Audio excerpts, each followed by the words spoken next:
They have money. Oil. Oil is everything. I mean, you can't print money as fast as you can get oil out of the ground. Power. They're trying to pin global warming on us. Never apologise, never explain. How long have we got? Between 5 and 10 years before the warming becomes unstoppable. But this is the end of civilization. Burn up. God bless global warming! New drama, tomorrow at 9 on BBC Two. A big step forward in the fight against climate change by the world's richest nations.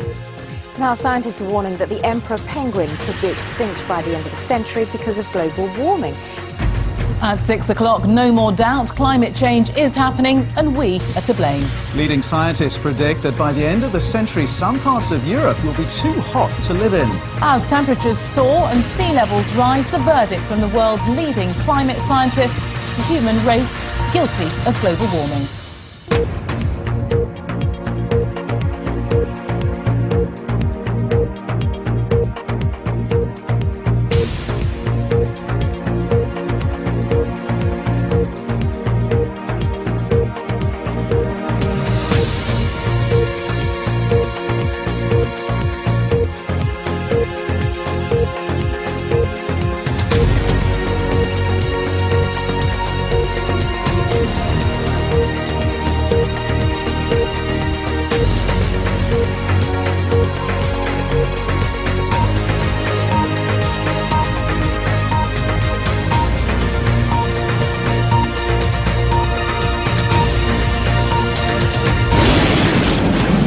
I've often heard it said that there is a consensus of thousands of scientists on the global warming issue and that humans are causing a catastrophic change to the climate system.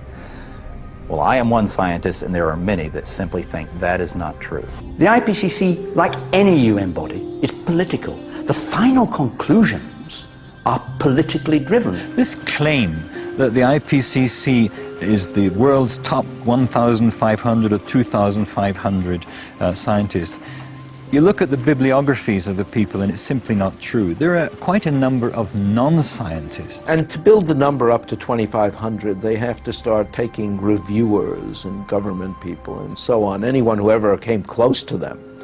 And none of them are asked to agree. Many of them disagree. Those people who are specialists but don't agree with the polemic and resign, and there have been a number that I know of, they are simply put on the author list and become part of this 2,500 of the world's top scientists. People have decided you have to convince other people that since no scientist disagrees, you shouldn't disagree either. But that, whenever you hear that in science, that's pure propaganda.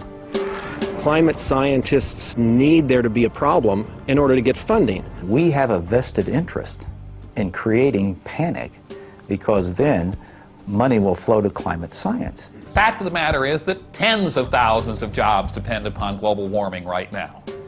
It's a big business. It's become a great industry in itself. And if the whole global warming farrago collapsed, there'd be an awful lot of people out of jobs and looking for work. If we look at climate through the geological time frame, we would never suspect CO2 as a major climate driver. None of the major climate changes in the last 1,000 years can be explained by CO2. When people say, well, you don't believe in global warming, I say, no, I believe in global warming. I don't believe that human CO2 is causing that warming. I have seen and heard their spitting fury at anybody who might disagree with them, which is not the scientific way. A few years ago, if you would ask me, I would tell you it's CO2. Why? Because just like everyone else in the public, I listened to what the media had to say. There were periods, for example, in Earth's history when we had 3 times as much CO2 as we have today, or periods when we had 10 times as much CO2 as we have today. And if CO2 has a large effect on climate, then you should see it in the temperature reconstruction. If we look at climate through the geological time frame, we would never suspect CO2 as a major climate driver. None of the major climate changes in the last 1,000 years can be explained by CO2. We can't say that CO2 will drive climate. It certainly never did in the past. The global warming alarm is dressed up as science, but it's not science. It's propaganda. There's no direct evidence which links 20th century global warming to anthropogenic greenhouse gases. We're just being told lies. That's what it comes down to. If the CO2 increases in the atmosphere as a greenhouse gas, then the temperature will go up. But the ice core record shows exactly the opposite. So the fundamental assumption, the most fundamental assumption of the whole theory of climate change due to humans is shown to be wrong. The whole thing stinks. All the models, every one of them, calculates that the warming should be faster as you go up from the surface into the atmosphere. And in fact, the maximum warming over the equator should take place at an altitude of about 10 kilometers. That data gives you a handle on the fact that what you're seeing is warming that probably is not due to greenhouse gases. That is, the observations do not show an increase with altitude. In fact, most observations show a slight decrease in the rate of warming with altitude. So in a sense, you can say that the hypothesis of man-made global warming is falsified by the evidence. There's one thing you shouldn't say, and that is, this might not be a problem. See, I don't even like to call it the environmental movement anymore, because really it is a political activist movement, and they have become hugely influential at a global level. By the mid-'80s, a majority of people now agreed with all of the reasonable things we in the environmental movement were saying they should do. Now, when a majority of people agree with you, it's pretty hard to remain confrontational with them. And so the only way to remain anti-establishment was to adopt ever more extreme positions. When I left Greenpeace, it was in the midst of them adopting a campaign to ban chlorine worldwide. Like I said, you guys, this is one of the elements in the periodic table, you know. I mean, I'm not sure if that's in our jurisdiction to be banning a whole element.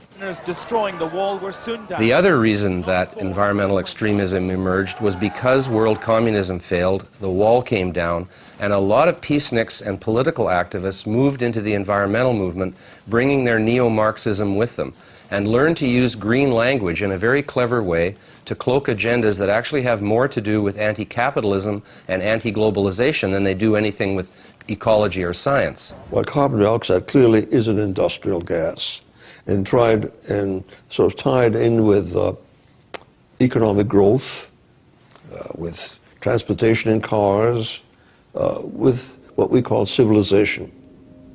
And there are forces in the environmental movement that are simply against economic growth. They think that's bad. It could be used to legitimize a whole suite of myths that already existed: anti-car, anti-growth, anti-development, and above all, anti that great Satan, the US.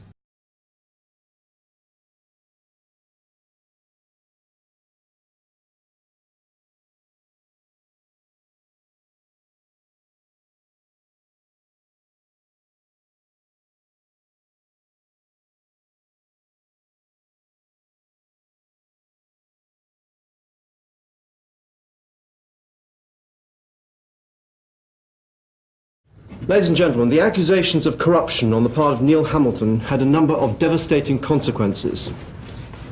They removed from ministerial office and then Parliament an extremely able Member of Parliament and Minister. They destroyed a successful company with a blue-chip client list, Ian Gray Associates, and Baroness Turner of Camden lost her job as an official Labour frontbench spokesman in the House of Lords.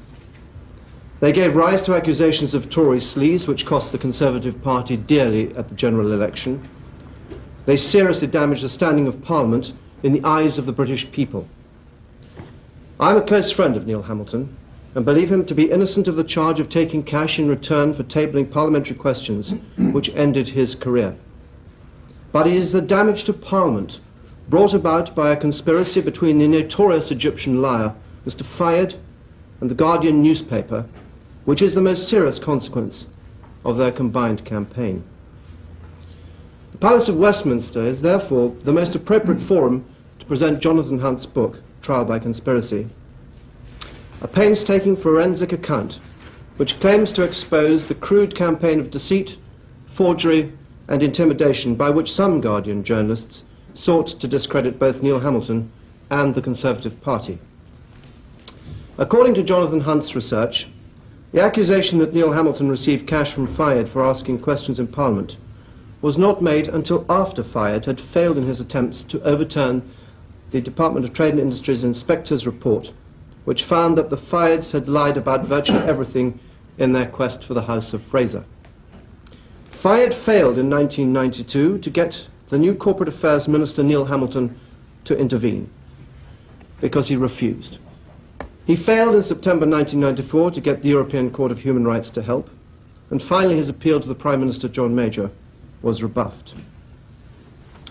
It was then that he went for broke and invented the cash for questions allegations against Hamilton.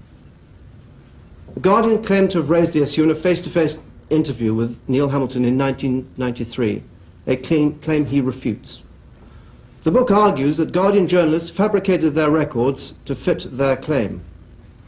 The significance of the date is that by proving Fayed did not make the accusations until September 1994, Hunt has exposed the true motive behind the conspiracy: revenge for Fayed and damage to the Conservative cause for the Guardian.